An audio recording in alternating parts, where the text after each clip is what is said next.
quiet seaside town, an evil laid to rest centuries ago, has risen.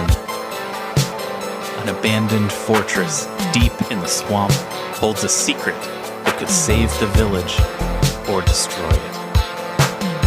Now, a band of adventurers sets out to dig up the wounds of the past and bring the light of day to the roots of ruin. This is Tabletop Gold.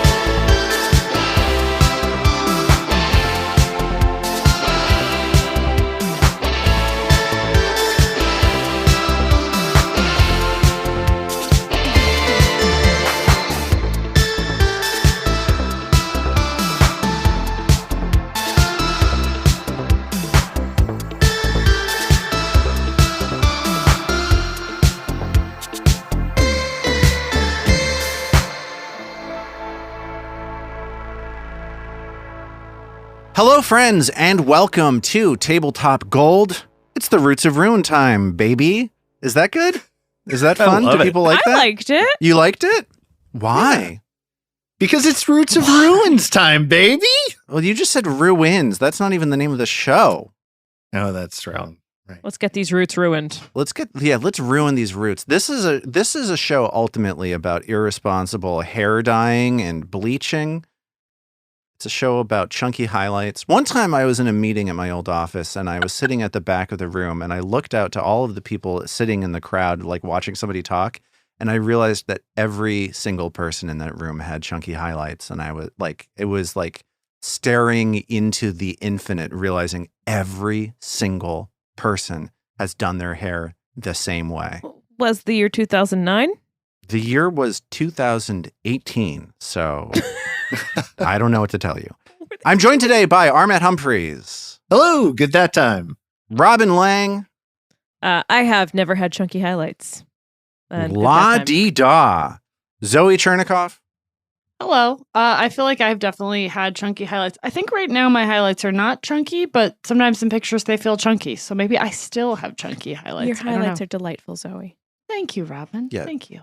Zoe's highlights are not on trial here. I didn't mean to cast any Oh stones. no, I didn't feel attacked. Okay, I just good. I'm a participant, you know. Trying to self-identify. I get it. It just seems like so dangerous to me that like once you start, you can't stop. Like how do you get off the chunky highlight train? Pixie cut. You get a pixie cut? Chop off all your hair. David, the Tin Man Chernicoff is here as well. Good that time. I had a similar experience, Lars, at one point in a workplace. But the thing that I was seeing a sea of was not. I don't even know what a chunky highlight is. I had to look it up too. Yeah, okay, good. It's possible I've had that same experience. It occurs to me. I just wouldn't have known what I was looking at. Maybe we should tell our audience, given that Armat and David do not know what a chunky highlight is, we should probably circle back and tell our audience what we're talking about. It's when your hair is dyed like so that there's like blonde streaks and red streaks in it and stuff. But like thick. Thick, Well, chunky. it makes me think of like Christina Aguilera 2004. No. Interesting. It makes me think of Campbell's Chunky Soup and the ads for it with Donovan McNabb and his mom. Yeah, it's basically that, but a haircut. Yeah. Before we get into the game today, speaking of things from bygone eras, Zoe, you had an interesting question, and I'm going to throw it to you. What is this interesting question you'd like to pose to the group? What is something that you guys collected as a child? And I feel like, you know, this like when you're 4, you collect rocks or whatever. And when you're 15, you collect pictures of Leonardo DiCaprio and put them on your wall or what, you know, there's all sorts of answers. And it's rocks or Leonardo DiCaprio. Which did you collect? I was a rock kid. Yeah, I was a Leo guy. I put pictures of Leonardo on rocks. It's 2 types of people in that world. Right. This is like the sandwich soup salad thing. Every person can be categorized as either a rock person or a Leo person. Or a salad. Or a salad. Yeah, so you got to leave salad in there. I, as a child, I'll kick us off so that no one feels too embarrassed. I had a younger, not a rock age collection, but at like 7, 8, 9, I somehow decided I was into pigs. I don't know why. Like not living pigs, but I like, you know, little glass pigs, pig figurines. So there was a while where I collected pigs. And then when I got a little older, I'm an only child and traveled a fair bit with my parents. And so I would collect foreign soda cans, like emptied, but like of Oh, unusual sodas cool. and like That's in cool. foreign languages and the like.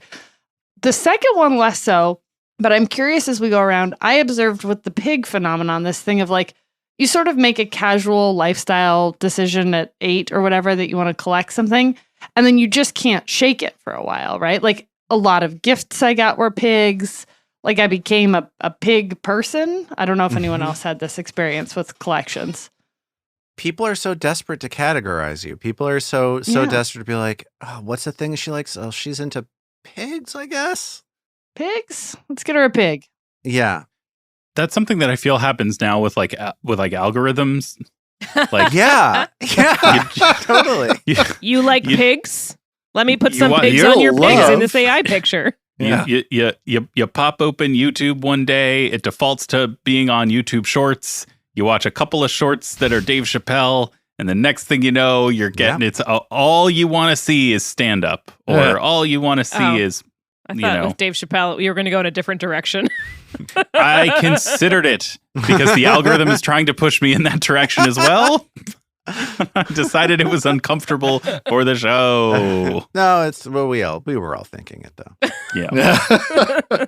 But so that the thing of, you know, you get one of a thing when you're a kid, and Yeah. then there's this sort of groundswell, at least forces a mass to like round up your one thing into an abiding interest. Totally. Yeah. It's interesting. I don't think I collected anything related to this, but it definitely became my thing for a while. And my mom still talks about it to this day of like, I had lots of lemur things. Like I was really into lemurs. I just They're wanted to think great. about Why wouldn't you ring-tailed be? lemurs. Love it. Love a lemur. I did like a drawing in art class one time of a lemur, and I think it was like one of the better drawings I did. Like, and then it was decided that I was Mr. Lemur from Little that point lemur You were forward. boy. Mr. That's Lemur. right, little lemur boy. I love it. You're in good company, though. John Cleese, also obsessed with lemurs. There's a whole lemur really? named Oh. after John Cleese. Yeah, That's there's pretty Cleese's cool. lemur. I didn't Yeah. know I that. love knowing that. That makes me like that Cleese's? dude even more. Yeah. Yeah, Okay. where we lived in North Carolina, Duke has a lemur center. It's like the largest population of lemurs outside of Madagascar. So you learn stuff if you go there. Wow. Do you get to Sounds go like a and look good at the time. lemurs? It's actually John Cleese in a cage now. It's They John just got Cleese him in a there. cage. Yeah. Oh, I'd still go. He tells you stuff about lemurs. You can go. You have to make an appointment. Like it's not just It's not a zoo. walk up It's in. Not a a zoo. facility. It's very overwhelming. Like there are many different kinds of lemurs, and it all starts to wash over you after a while. It's too much to take in at one time. You get Yeah. lemur overload. I'm going to present a set of TM. facts. There are Oh, no. there are many lemurs. We went once when we lived there. We moved out of state. I'm not going to say what's correlated, what's caused. I'm just going to lay But those we can facts all out. blame the lemurs. It's true. Yeah. I see what you're. I'm following the breadcrumb trail you're dropping. That was there. the order that the things happened. That's all I'm going to. Does anybody else have anything for this? Well, I think I actually, interestingly, had the opposite problem where I kept trying to Mm. like get a collection of things and have people give them to me. Like I have like I would buy things. Like I have a collection of those little porcelain like animals that would come on that piece of like a piece of paper, and you'd have to like soak the paper off to get it off the animal's feet. These small little china ones. Oh. have a I know bunch of exactly the kind you're those. talking about. I have a small collection of porcelain clowns. Oh gosh. That I really like, and that I kept hoping maybe someone would buy me more. Nope. Obviously, like anime stuff. No one ever bought me any anime stuff. Every piece of anime collectible I have came out of my own money. My parents just didn't really care. Like they just looked at the stuff I liked and they were like, "That's dumb." Robin, it sounds to me like the main thing you collected was grievances. My goodness. I had. Oh, here's a weird collection. I saved for a long time all of my Arizona iced tea bottles because they'd have like in the late 90s, they'd have the bottles with like the special artist designs on them. Mm-hmm. And I found it a few years ago. It's like, I can't believe they were still in a box somewhere in my parents' house, but I had like, it must have been like 25 bottles, and I just had them in a pyramid in my room. And of course, being a child born in the mid 80s, coming of age in the late 90s, I had a massive Beanie Baby collection. Wow. Of Interesting. course. Yeah, mine were It's worth them $5 today. pretty what you'd expect. Like Rocks, Magic cards Leo. and Spawn comics. I had a brief fling with rocks, but it didn't last. Yeah. Sure. I'd like to bite a line from the lovely IT Crowd sitcom and say I was a standard nerd. Ah. Which, if you haven't watched it, A good show. you should. It's really fun. David, what do you think? I had similar to Zoe's pigs and Lars's lemurs. Mine was turtles. Was this in any way related to the Teenage Mutant Ninja Turtles, David? Here's the story that I'm imagining. You got into Teenage Mutant Ninja Turtles, and a number of older relatives didn't know what that was, and they were like, "Kid likes turtles." I don't know, and then that's the fantasy happening in my mind right now.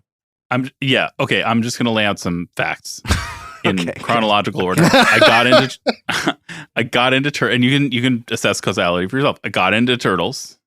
I got into Ninja Turtles, and we moved from North Carolina to Virginia. Jeez, it seems like this move really had to happen, David. It seems like you really had to move. A lot of factors. I'm not saying what. I'm just saying those are three things that happened, and that's the order that they happened. Give or take a few decades. That was fun. I like that topic. Yes. I'm super into that. I can't wait to randomly give you lemurs now, Lars. Yeah, oh good. Let's make that happen. In my middle age, I'm regressing to being a literal 5-year-old. Let's go. Let's make it happen. That's why they called you the lemur. What was it? The lemur boy? Yeah, they call me Lemur boy Lars. little lemur boy Lars. LLBL. Lemur Button, Benjamin Little- Lemur. I feel like there's something here. Hey, if you Little- don't love him at his little lemur boy, you don't deserve him at his golden tyrant, is what I say. That's right. That's That's- right. That is where that saying comes from. And you know what we don't deserve is all of these generous reviews that people keep leaving for us on these Yay! podcast sites. Yeah. Thank you so much to everybody who does this. It helps us out so much. Truly. Yeah. I want to thank specifically a review that was left on Podbean by Where Magpie. They say all signs do point toward this podcast being more fun than you could stuff in a well-organized bag of holding. Oh. I enjoy the name and the references. I love it too. Super, super nice review. Thank you so much, Where Magpie. You know, I always check Apple Podcasts. I check Podcast Addict. Every once in a while, I'm like, I wonder if there's something going on Podbean. And sometimes there is, and it's like a little present left under your pillow. It's a wonderful time. The chocolate at the turn down at the nice hotel. Exactly. They should go with that for their marketing. Podbean. We are the little chocolate on your pillow at the turn down the hotel. We're the complimentary Andy's Mint of podcast. Andy's of Mint has really podcast cornered that market, platforms. haven't they? It's like Oh, those yeah, and After Eights. Mm. Makes you feel taken care of in a way that a regular mint just doesn't. I agree. Potential future sponsor, Regular Andy's Mints. Andy's Mint. Regular mint. Regular mints. Okay, so David, I want to ask you Yes. to tell us something. This is episode 139. Episode 140 is coming out next week. It's right around the corner. It's coming out in the first week of March. Ooh. Do we have some kind of a bracket to deal with next time? We do, Lars. What? We have a bracket to contend with. As a fivesome, we must strap on our gear and descend into the dungeon of our annual March bracket tradition. I love that this is a tradition now. What's the I'm psyched. bracket this month, David? What are we going to be doing a tournament of to find the greatest whatever it is? What is the thing? March 2024, we will endeavor to identify the greatest, the peak. We should actually probably settle on this because it will matter. Is it the greatest? Is it the peak? Is it the best? Is it the ultimate? I kind of like ultimate. Ooh. The ultimate. Ultimate We will be identifying the ultimate starch in this year's bracket. What? Starch madness. Starch madness. We love starch madness. Wow. Oh, wow. And if that weren't enough, friends, We'll also be awarding a $1 million prize. To the best starch?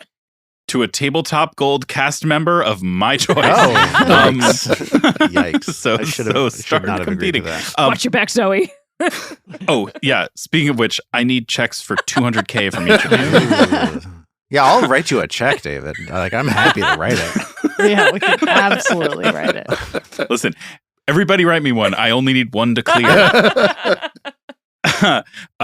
We have done a pre-show, a Starch Madness pre-show. The selection committee has met to narrow an initial field of so There many were dozens so of many starches. starches. Oh my it was a goodness. lot. A lot What a of season. stuff.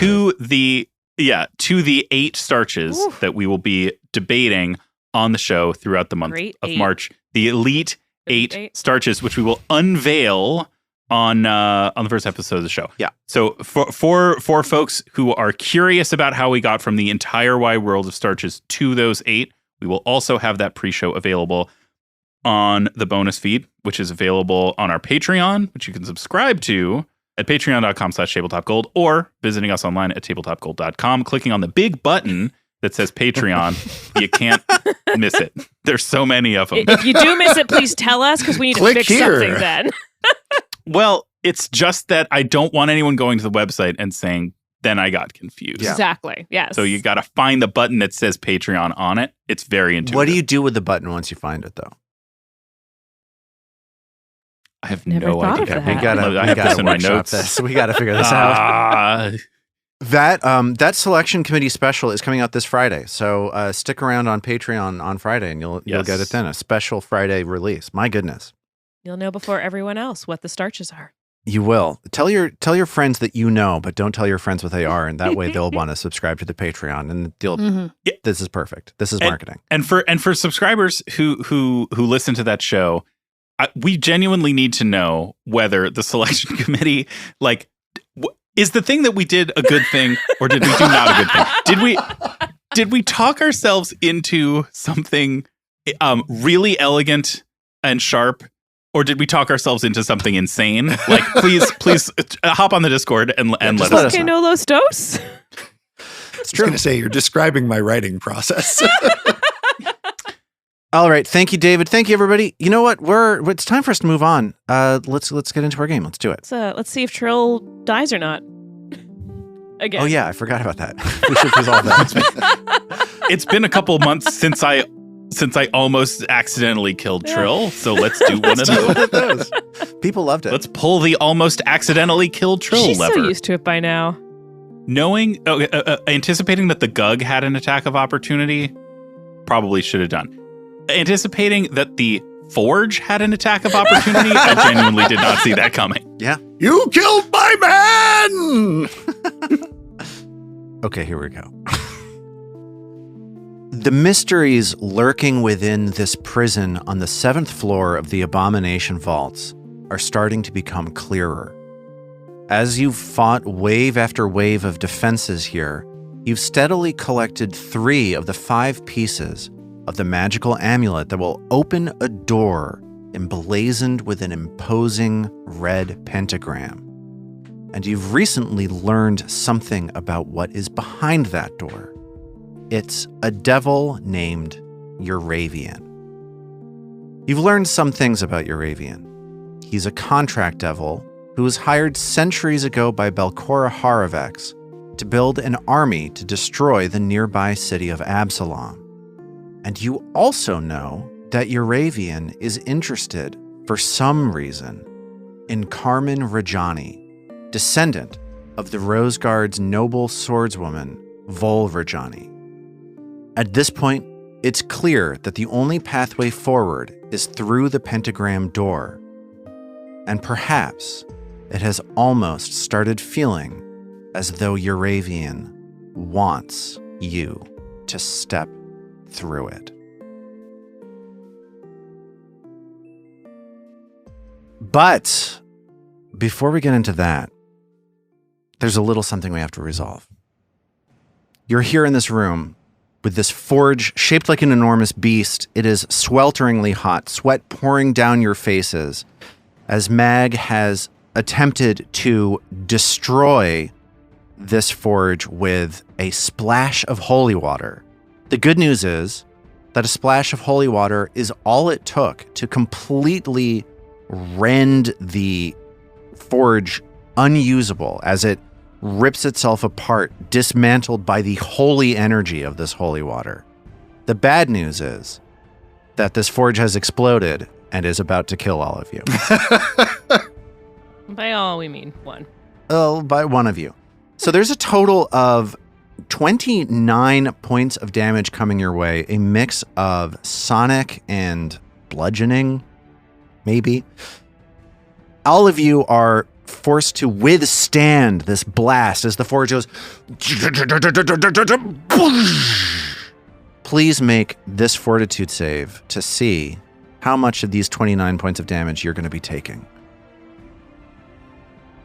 Okay, let's talk about Trill last, because Trill is down to some very small number of hit points.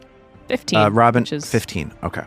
Yeah. So this is 29 coming towards everybody.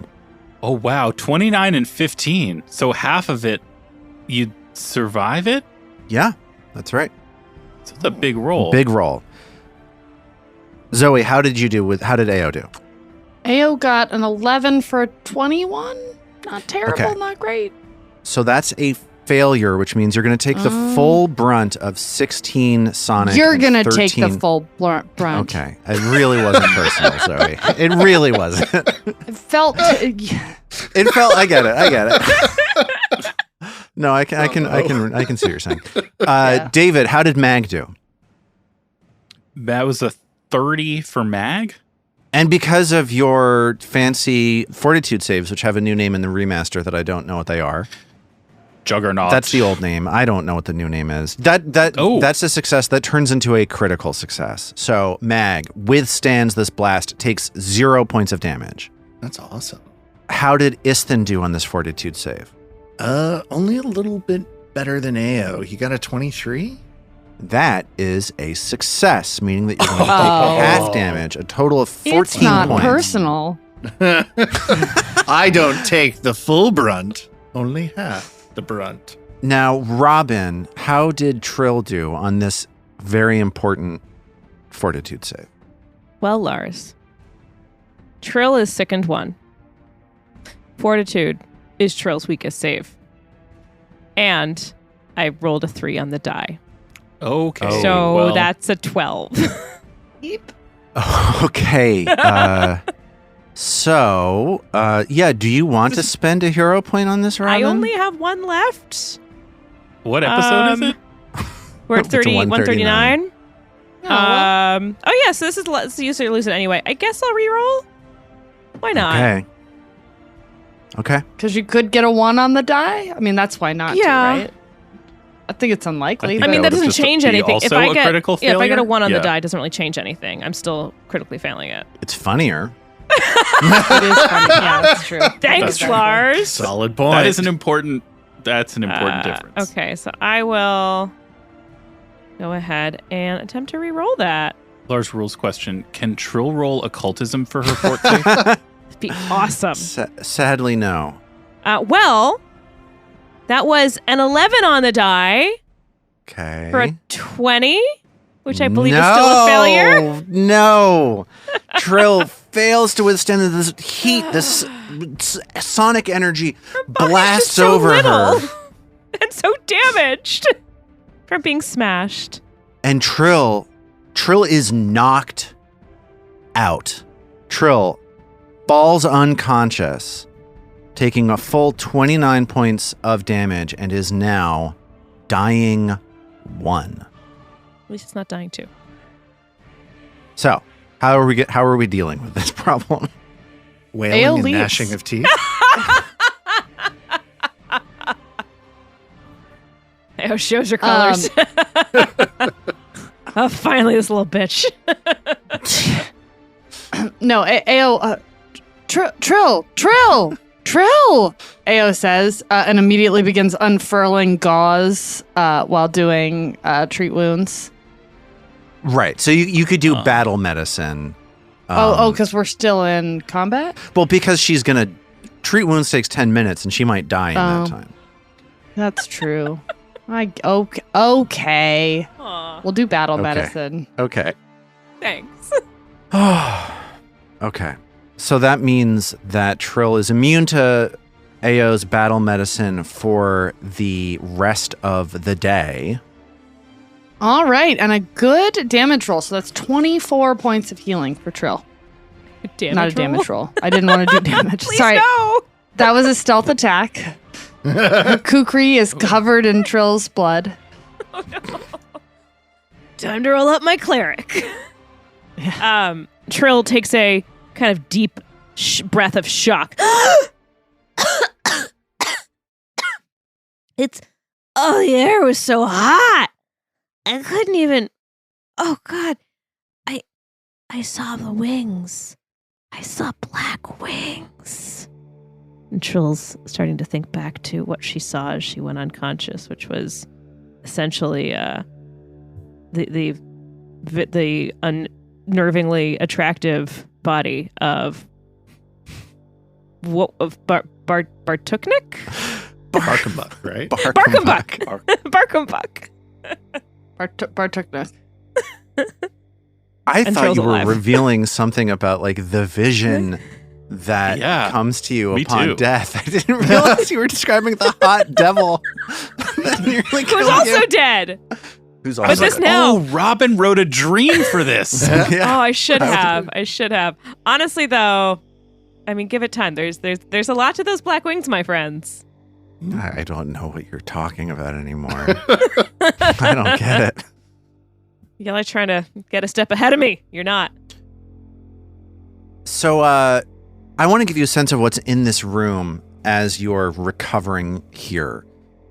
This room, the heat is still permeating everything here. This is a devastatingly hot room.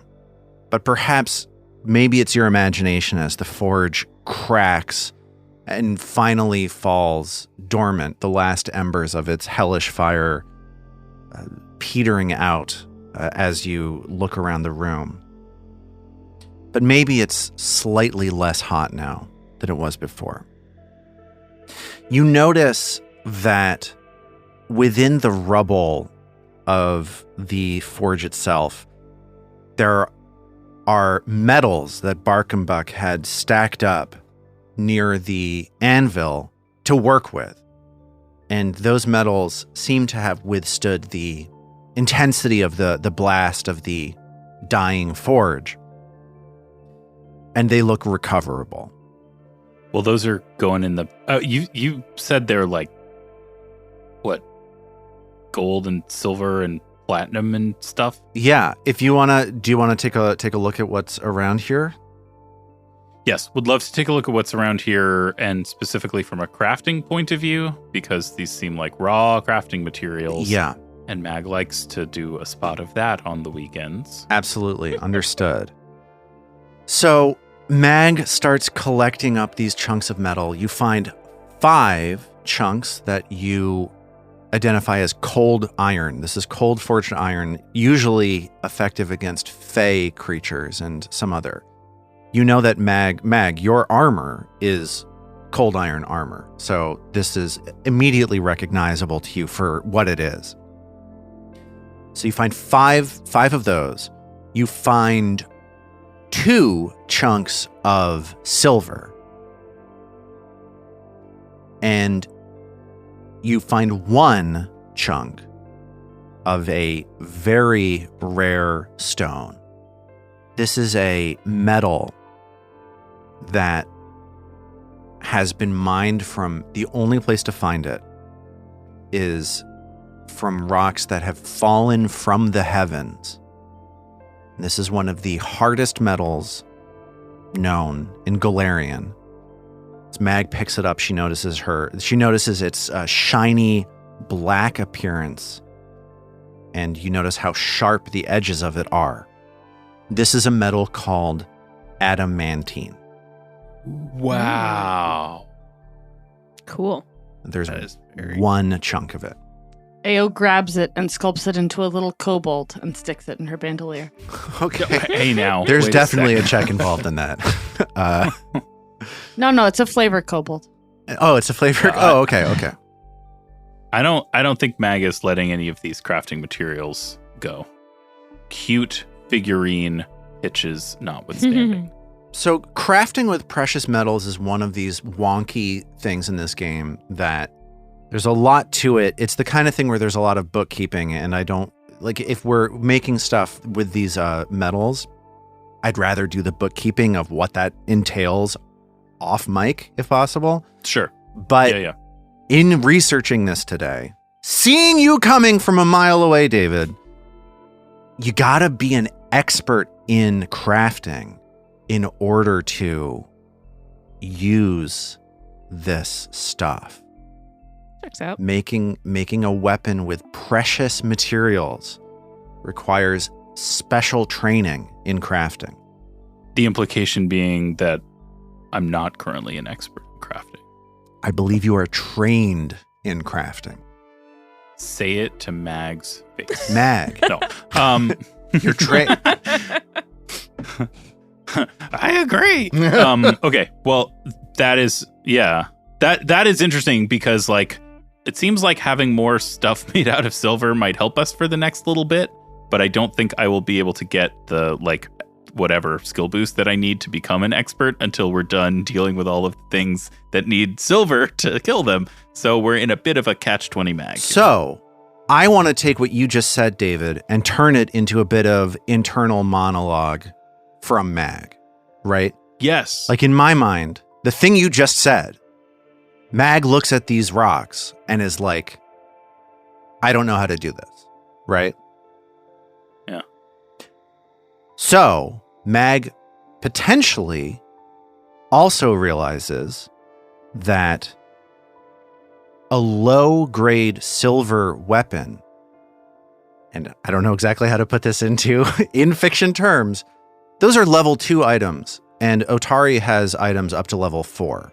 So you could theoretically buy some silver +1 striking weapons in town somewhere. Yes. But yeah, I can imagine Mag seeing these things and realizing how useful it would be to be able to, to craft these herself, realizes it's beyond her skill, but is still pleased that the raw material can be brought back to craftspeople and Otari for that reason. Yeah, and that in particular, the piece of ultra rare adamantine would make great cobalt. Maybe she'll fashion it into a pig and give it to A. I'm looking at what Ao screams. She hates pigs. Of course. Yeah. What do you get for the fox who has everything? Sorry, teeth. I assumed that went without saying. Oh, okay. More Now teeth. you tell us. Yeah. So I want to ask you another question now that you have pocketed these chunks of metal. And I just want to get a sense from the group of whether we are pushing forward more today or whether it's time to patch up and go home.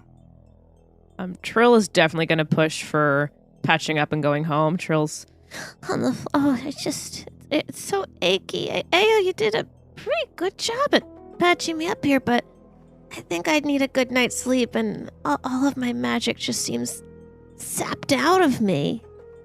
You could have one of my wands, and Ao hands her. Didn't I have a wand that made everything wet uselessly? Whatever that was. I think we lost Did you have that one. Did you get that wet wand? Is that what we Yeah, got? the old spell of wet. I think that one's anyways. gone. I believe in the remaster, it's Wand of Damp. Yeah, they had. I was Voucher searching for a Wow. damp joke as well. Nice. Yeah. I believe that you indignantly sold that particular item a while ago. After trying to trick it and That's didn't right. work. On account Yeah. of how useless it was. Well, now I can't flavor use it. But Ao does say, Trill, let's get you. I'm down to go back, but let's make sure you're feeling a little bit better, just in case we run into anyone. Yeah, before we leave the room, I agree, Ao. Man, you're getting good at this. Oh, I've always been excellent. It is really crazy to me how good Ao has gotten at healing. Like, Ao is a phenomenal healer now. Totally. Mhm. Well, and assurance is a great feat. Yeah, that's what we've always said. So let's just say that you spend about an hour healing up. If you're heading back, Okay. it's getting close to around noon now, and everyone is all patched up, refocused, sickness gone, ready to push forward. Where are you going next? How many pieces of the key do we now have? I want to say 3. You have 3 pieces of the key. There was a moment when Trill was investigating those pieces of the key when you've got the second piece to see if they fit together and it looked like there was magic bonding them together. And I said, no, it just looks like they are mechanically connecting to each other. So if there's any magic, it's on the door.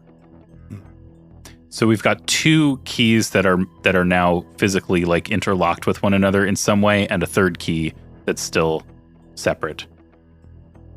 So it seems reasonable we could try to fit the third one into the other 2. And it snaps into place, and you have 3 points of a 5-pointed star now connected together. There are 2 ways to get out of here. You can either go up through that main entrance, or you can go up through the back door that you came through to get down here today, which is through that cell block, this dilapidated cell block where you first met Sanemi. Maybe the back door. Yeah. Every time we walk through that room, someone else is there, which suggests that every time we go into it, someone else is there. That's my reasoning. I'm just going to state some facts. That's mostly what you've been doing tonight, is just stating facts. In order. We went there once, and there was an adversary. We went there again, there was an adversary. So yeah, if there's a way to skirt around that, I think that would probably be Mag's inclination. Sounds good to me. Let's boogie. Okay. You start walking down the hallway where you found the armory that was built by Barkham Buck. And you pass through the central hallway where you fought a Yagian.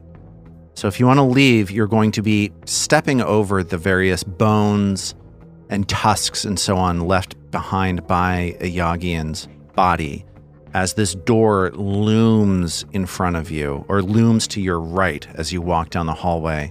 What are people doing as you're moving around? Trill's, as always, kind of investigating, looking for any secret pathways, traps, things like that. Is then Okay. searching too. Mag scouts for enemies. Okay. You pass by that door and you walk down this other hallway down where you found this trap, this big circular red light. You step around that and pass into the doorway leading into this cell block. You get the sense that there's something here in this hallway of this cell block with you. There's this soft red light coming off of this infernal script written on the walls. And you hear a little bit of a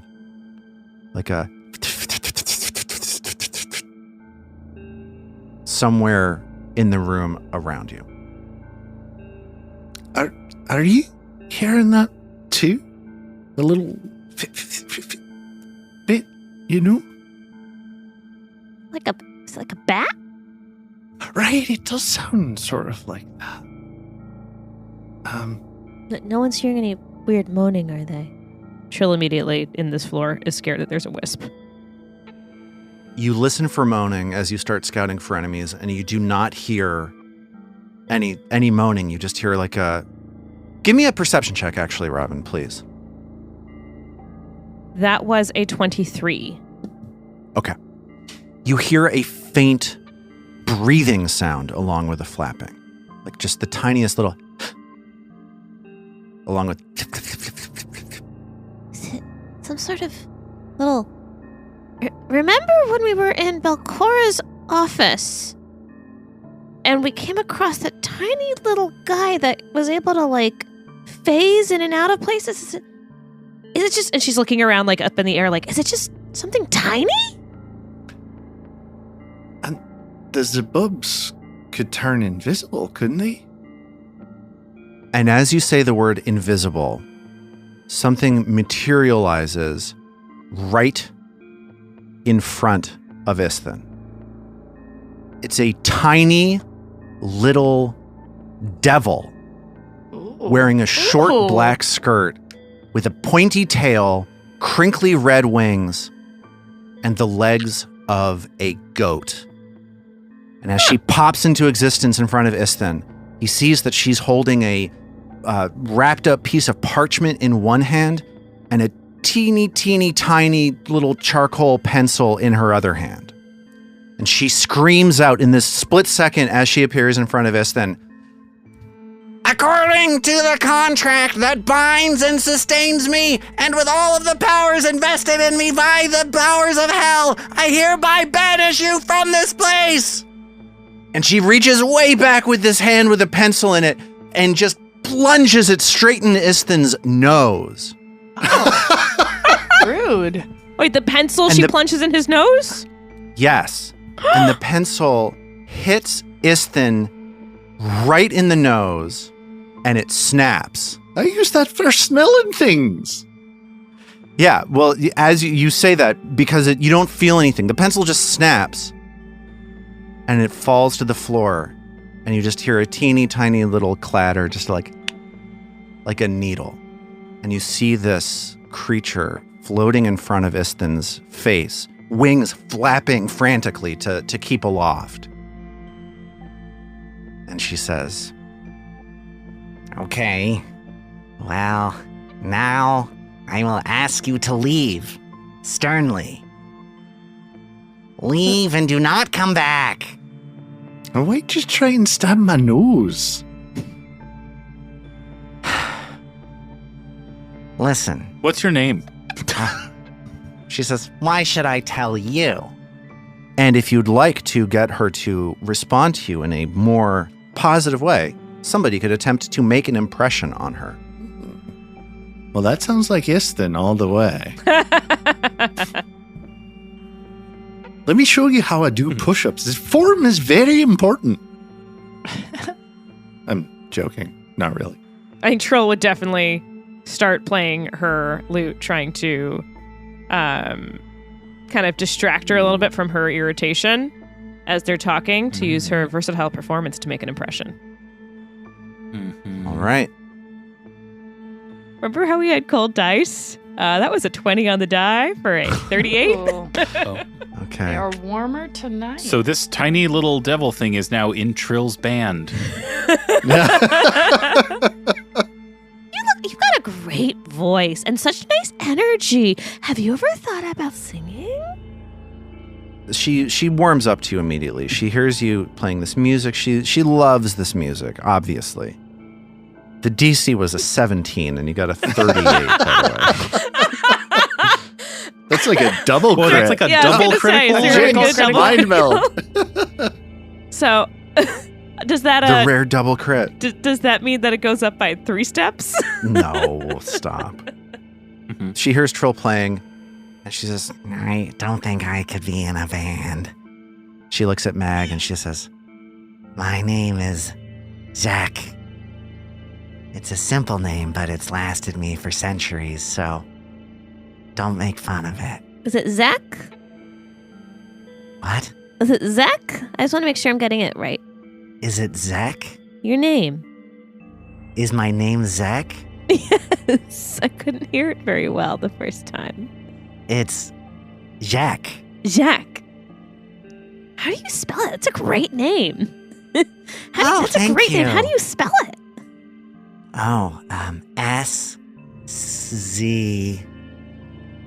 S-Z-E... K. Oh, I've always wanted a Z in my name. That's fabulous. What letters are in your name? Well, I'm Trilfus. That's a Trilfas. and she swoops down and picks up that pencil that she dropped and Uh-oh. starts scribbling it down on this parchment. Oh, wait, we're not making a contract, right? Isthin instinctively covers his nose. Isthin holds his nose. She doesn't notice you holding your nose, but she hears about the contract and she says, Oh, it's an interesting, point. I suppose it would be very advantageous for us to enter into a new contract now. I've satisfied. What? Oh, no, continue. Okay. I'm always nervous about making contracts. I've satisfied the demands placed upon me by Euravian, who said I should do everything in my power to stop you. And then that I should sternly ask you to leave. And you did that. So, It was very impressive. I mean, look at his nose. Don't look at it. It's damaged now. She looks at the nose and she says, Can I roll for nose? sure, go ahead and roll for nose. Okay, perfect. And she says, I guess it is impressive. What's really most impressive to me is that you're able to get as far as you have down here without being able to read. Wait, what? What do you mean? I just, I don't mean to be offensive. It's just, how did you get down here without any sort of ability to read anything? We've been reading things. What have we not read? I wrote a sign on above the door leading to the GUG that I thought was quite clear in many different languages, telling you not to enter Oh, that room. GUG. Yeah, we did read it, but we kind of figured maybe you were trying to do reverse psychology. What? I guess we overthought it. We thought you were trying to scare us away from opening the door, and behind the door was actually something that was really cool and good. In hindsight, we should have just listened to the advice that you wrote on the door. You thought my sign was scary? I mean, we thought it was maybe trying to scare us off. Yeah, it definitely. But we didn't believe it, I guess, is what I could say, and we really should have. Well, That was not fun. No, I almost died again. Ao nods solemnly. Ao just standing in the background this is all tracking. This all works. She continues. She's like, well, speaking of contracts, given that you're not great at reading, maybe you're the perfect people to sign a contract with. And she pulls out a contract and she says, This simple agreement will give you a sliver of the luck that has helped me throughout the ages. It's a great deal. Well, you know what? Let me take a quick look at this. I read demonic, so let's give us a moment. And Trill takes the contract from her and reads through it. The language is called Infernal, but I'm sorry, okay. Infernal, yes, Infernal's what I speak. Yep. wait, hold on a second. Remaster, whatever. I don't know. Is They this, might have because changed it's a it. whole Wow, different wow. name now, isn't Who it? even Oh. fucking It knows? is Okay. Infernal is not Infernal anymore, and that's Who's to say? infernally annoying. Let's not worry about it. So yeah, let's say it is demonic. Robin, you're right. So she hands you this contract and you start looking at it. And she says, Every day you'll be able to get a little bit of my luck. and what she means by that is that once per day, if you sign a contract with her, you will be able to roll a saving throw twice and use the higher result. Well, that's good for me. What do you get out of this? And Trill starts reading more carefully. I don't actually get all that much. After your death, you'll have to, your soul will have to serve me for 100 years. It's really not so bad. There's other fine print too, but come on, guys, let's not get too worried about that. And she snatches the contract away from you before you can read any further into the thing. It's tempting. It truly is. But I am a performer, and I have been told never sign a contract without my lawyer looking at it. And obviously, no one here is a lawyer. Well, if you're not interested, that's fine. Suit yourself. And she tucks the contract back into her, back in with all of the other papers that she's holding. Honestly, guys, I'm just glad to have someone to talk to. There's a lot going on around here all the time, but it can get lonely. She flits back and forth in the air in front of you. Ao, who's been nodding, looks at her and she said, There are people walking around with pieces of a key. Is that one of the things going on around here? Oh, the key. An interesting question. Yes, the key is actually shattered pieces of Euravian's amulet. He loves it quite deeply. I was surprised that he took the steps of putting himself behind a door and shattering his favorite amulet into 5 pieces. I bet you they're around here. Let me think. You're asking me, have I seen anybody carrying them? We just know you're so clever that if anyone's gonna know where they are, it would be you. She flies over towards Ao and she perches on Ao's shoulder. And she says, Is it okay if I take a seat here? Ao's mage hand goes up and pats her on the head gently. and she twists her head around like she's like a kitten as the mage hand. Needing a little chin scratchy. Yeah, she puts her chin up and she sort of makes this weird moaning sound. She's like, ah. And then she continues. I have not seen any carrying the amulet pieces, for no one particularly wants to talk to me or spend any time with me. But I know that Euravian would have given them to people he trusts. So, not me, but, others. Who does Euravian trust on this level? Let me think. As Valvigander surely has one. The quartermaster. She's kind of a wiener. She works in the hallway to the north of here. A zabab. A counter of weapons. I think we might have met her. Did she have the key? I think she did. Oh, good. Barkhambuck probably has one. The blacksmith. We met him.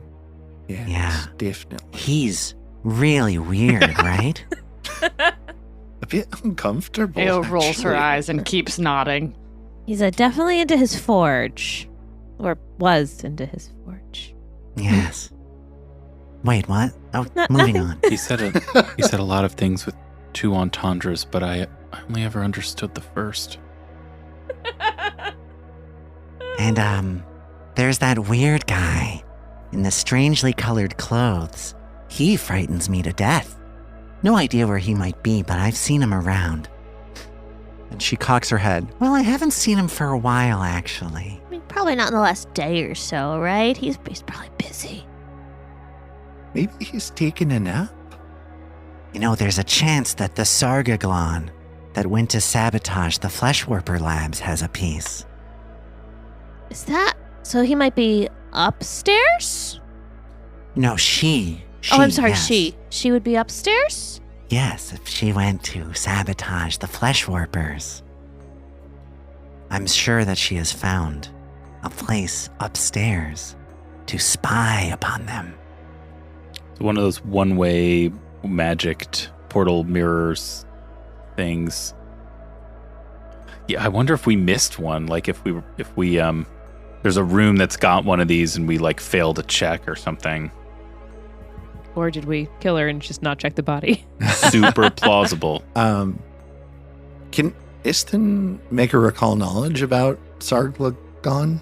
Or what About a that might be? Sargaglon? Yeah, go ahead and give me Yeah. a blind religion check, please. Oh, okay. Maybe not his best, but I will give it a shot. Okay, so what you know about a creature called a Sargaglon is minimal. You know that it's some kind of a devil, but that's about all you know. So it's a devil, right? Sargaglon, yes. We're in fact all devils down here. Yes, the Sargaglon. Really smart, but not very nice. Very good at swimming. One of the rare aquatic devils. Fascinating. There were those hydras that we left Oh, no. alone. I know. It's just Is Magdaruna gonna have to bash a hydra? And the Gate Forgers might have one. They stand watch over the summoning portal over to the east, down here. What are they like?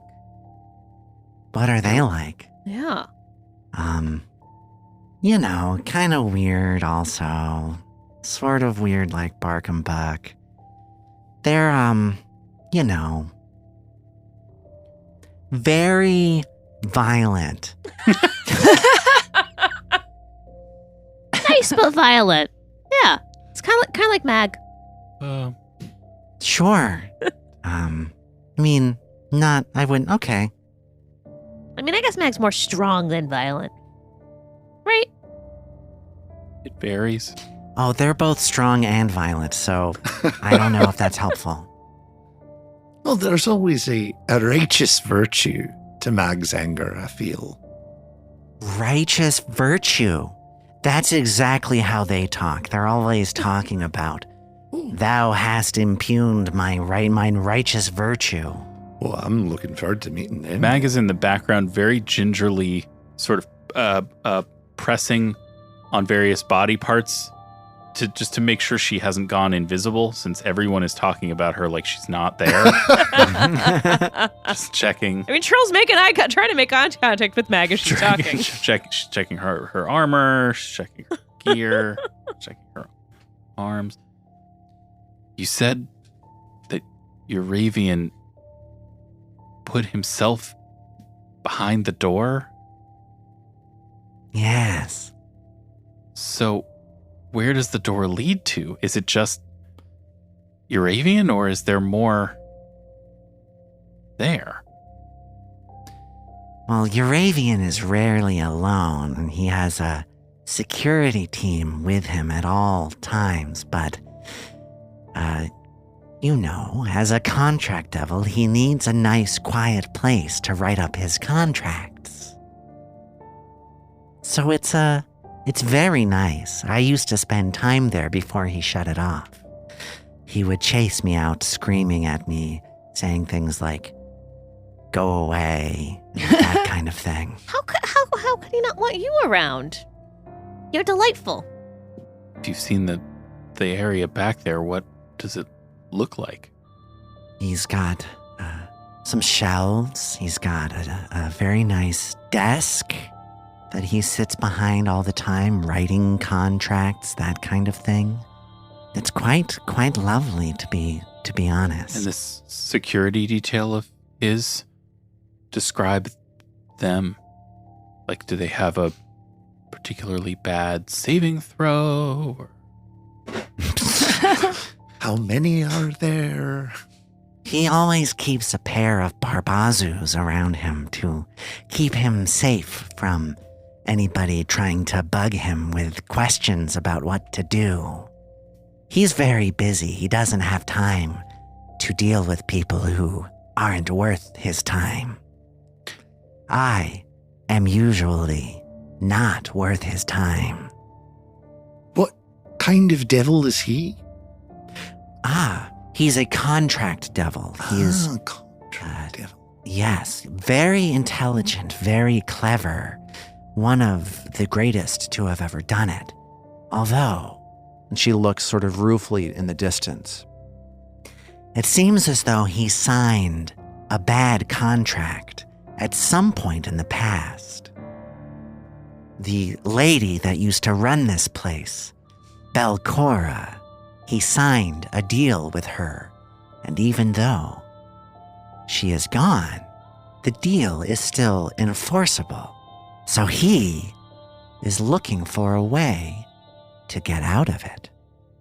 And I kind of get the feeling, just based on the unsavory language that he uses to describe this Belcora, I kind of get the feeling that he doesn't care if he screws up her plans. He's kind of over it with her, is what I'm trying to tell you. Do you know anything more about the contract that he signed? Or where it might be kept? Just that he wants to get out of it. He'll keep a contract in a safe place. If you're looking to disrupt a contract, physical violence is probably not your best way of dealing with it. But if he has found a loophole, he would, I'm sure, be interested in a discussion about that with you. You should talk to him. I'm sure he would love to tell you what the story is with this deal that he wants so badly to get out of. But I guess you have to find all 5 pieces of your Avian's pentagram amulet if you want to get in to talk to him. I love this game and I am so excited about this. Yeah, Yeah. correct. It's pleasing to have a boss that we don't just need to go and bash. Or potentially maybe we do. We may also need to bash. Who knows?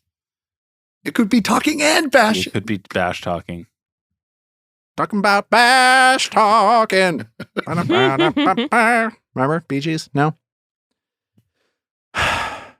And she looks around and she shrugs and she says, Well, I've satisfied the contract I signed with Euravian to attempt to stop you, and I've satisfied the interest that I have in talking to you. So perhaps it's time for me to return to my chambers. Perhaps I'll see you again sometime. Yes, we'd love to see you again sometime. Can't wait to see you when you come back. And you know what? We're going to actually head out now. So, if you do get asked about how well you, fulfilled your contract, you can tell them that we left. That's right. I'll tell them I did everything I could do, and later they left. Exactly. And they moved to North You're Carolina. just stating the facts. And we moved to Virginia. Bye. Okay, bye. and she flies away. Well, except for the news, that was fairly delightful. So, knowing now that you're not going to get further without getting additional pieces of this amulet, but that you need to go home to recover, what are your plans for accomplishing that? Unless the group has any other thoughts, I think Istin would probably go back, grab a meal, then head to Haplo's house and call it a night, probably. Yeah, I think it's early enough that in the day that Mag would feel a little rueful about this, but also she just, almost killed Trill again, and now Trill says she's out of magic and it's nap time. So I think Mag would be sort of as reluctant as she ever is to leave without pushing things to the absolute limit. Need a healthy and prepared party in order to crack the case here. Maybe she and Istin can do some squats together for the rest of the afternoon. Train. Yeah, we'll spot each other. I love this plan. So you climb up the stairs leading out of the 7th floor, 6th floor, 5th floor, and so on, trying to get up to the surface. You consider what you have accomplished today. You met and defeated the Queen Bee Bone Devil Iyagian in the prison's central chamber. You took on a group of baffled and frightened lieutenants in Euravian's devil army. You learned more than you cared to about Barkenbuck, the master blacksmith responsible for giving the devil's army its terrifying weaponry. And you gained valuable information from Jacques, the imp. Then after that, you went home because you used your resources too quickly, and I'm out of monsters on this level to ambush you with, so what am I going to do about it, right? Phew. And as you step back into town after walking down the hill leading to Otari, you notice that something is happening at the town dock. There is a gathering of people in front of the fishery.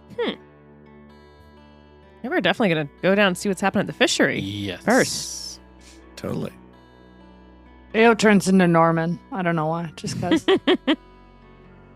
You head down to the fishery and you see there's a large crowd of scared-looking, panicked-looking people on the dock in front of the fishery. And the mayor, Osif Menhemez, is standing on a box, a crate containing fishing nets and that kind of thing. And the mayor is giving a speech. He's just finishing the speech up to the townspeople. He says, now, I know that people are concerned after Magdaruna so generously shared this map with all of us. So, everybody, remain calm, remain calm. I have called in a favor from the heights of power at Absalom. Acting Primarch Starborn still owes us Atarians for the sacrifices we all made to protect the city during the Fiendflesh siege. And I have sent a message to Starborn to ask him for help, specifically to see if Commander Asilia of Gear can spare some of Absalom's finest. The Star Watch, he says. The Star Watch. And the crowd is like, oh, the Star Watch, oh my goodness, Star Watch. Yes, They were amazing. the Star Watch. To see if they can aid with the crisis that is developing at the old lighthouse. And the people in the crowd seem happy to hear this about the Star Watch. Anyway, we've just sent a representative of the town to Absalom to see if Commander Asilia can spare us any help. Asilia is a good woman, and Starborn he's a great leader, so if I know they will do the right thing when presented with this evidence as he holds this map up in the air. So rest assured, everybody, we have this all under control. Everybody, please enjoy this day. Goodbye, God's bless us all, and God's bless Otari. And he claps to get the crowd clapping a little bit. And he walks over to you, and his eyebrows are raised as he spots you, and he's like, whew, and he's like dabbing sweat off his brow, like this was a very difficult speech for him. And he says, so what do you think? Did that sound reasonable? For those of you who don't know the Star Watch is basically like the FBI of Absalom. Absalom has city guards that are neighborhood oriented. Many of the different neighborhoods have specialized in different sorts of crime fighting that exist around those areas. But the Star Watch is sort of a citywide elite team of specialists who are able to resolve conflicts between other sorts of, other city guard agencies. And they also are the biggest guns in Absalom. Can I quote the Navy SEAL in Men in Black when he says, they're the best of the best of the best, sir? Yeah, and all of you know that last year there was a near horrible situation that happened during in Absalom. There is every 100 years there's a festival, and the Star Watch stepped in and resolved this like apocalyptic event at the festival. So, Oh my. attitude about the Star Watch is very, very high at this point in history. And I imagine coming from Absalom, Istin may has some more specific feelings about them. Oh yeah, I think he's a fanboy. Like total stand for the Star Watch, and like probably has like, I don't know if he'd have posters up on his walls at home, but he might have posters. So up yeah, on was his wall. Istin a poster of Star Watch kid or more of like a rock kid? I think he was more of a Star Watch kid. Yeah, that's So, like, it was basically either become an adventurer or join the Star Watch. Yeah, well, yeah. I think that may have been his long term as like adventurer so he can get good enough to join the Star Watch, But so he's like a little starstruck. So it sounds like if Osif is asking the group if they're happy, Istin is happy. That's amazing. Do you think they'll get any of them from the Fiendflesh siege? I love them. I couldn't believe. And when they had the tower, oh my God, that was brilliant. He sighs and he says, okay, good. Well, good. I'm just glad you're happy. This is a favor I thought I would never have to call in, but if If you're all telling me that we need extra help, I'm happy to do it, of course. It'll take a few days for the message to be received, and all I can do is hope that don't tell anybody else this, but all I can do is hope that the city has people to spare, and that they do the right thing. I think they should, but I have to tell you, this really exposes me here. If Asilia denies the request, I will have... people are going to look down. It's not going to be good for the mayorship. Well, I mean, you made it clear to them that Absalom could be threatened by this as well, right? For sure, but maybe I should say, if Starborn doesn't send the people that we're asking for, it'll make me angry first, and then I will probably lose my job. So, but... Well, if they get the heroes, though, I mean, frankly, we'd be out of a job.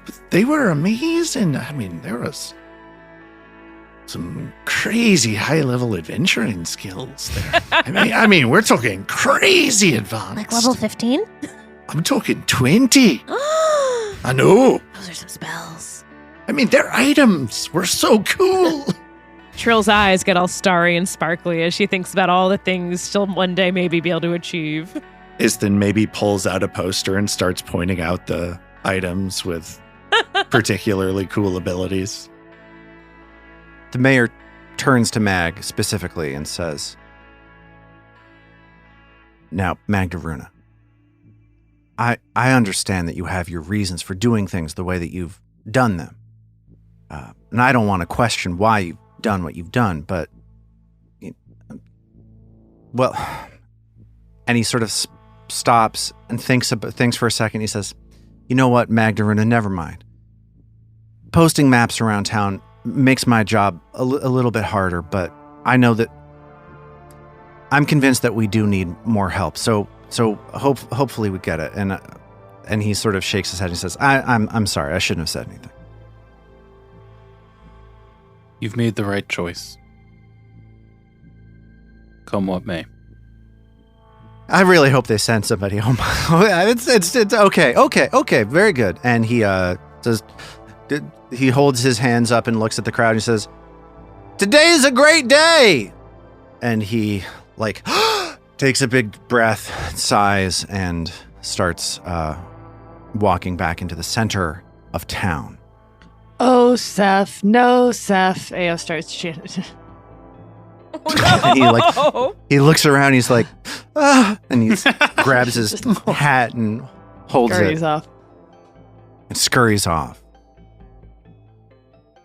As you settle into bed on this night, you manage to identify the items that you did not identify that you picked up over this last adventuring day. First, you had 10 unusual alchemical items. Yes. These are all moderate alchemists' fire. You throw them and they blow up with fire. You also grabbed one large piece of ammunition. This is an explosive arrow. You shoot it, and the missile explodes in basically a fireball, incinerating everything around your target. Don't hate that. You also found 3 strange red potions. These are red dragon's breath potions. You drink this, and you gain the ability to breathe fire for an hour, like a red dragon does. How many of those find? 3. 3 dragon hours. Okay.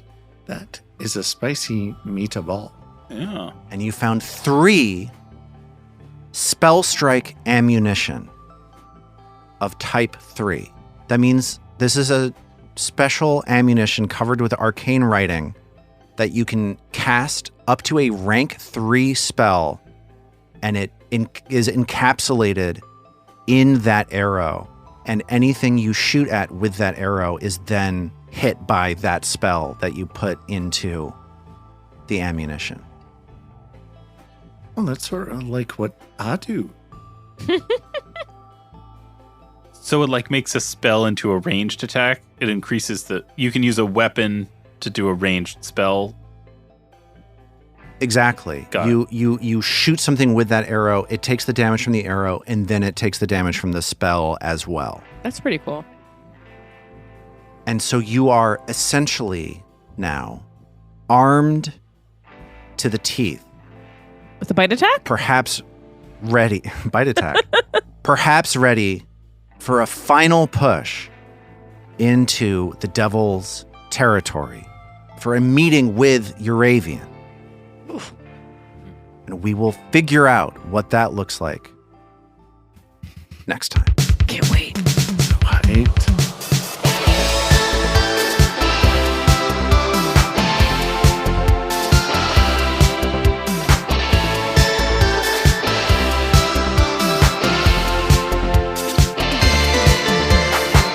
Roots of Ruin is a Tabletop Gold production produced under the Paizo Incorporated Community Use Policy, using trademarks and copyrights owned by Paizo that are covered under that policy. Paizo does not recognize, endorse, or sponsor this project in any way, and we are expressly prohibited from charging you to use or access this content. For more information about Paizo Inc. and Paizo products, visit paizo.com. All original characters and content in the Roots of Ruin are the property of Tabletop Gold, and all rights are reserved.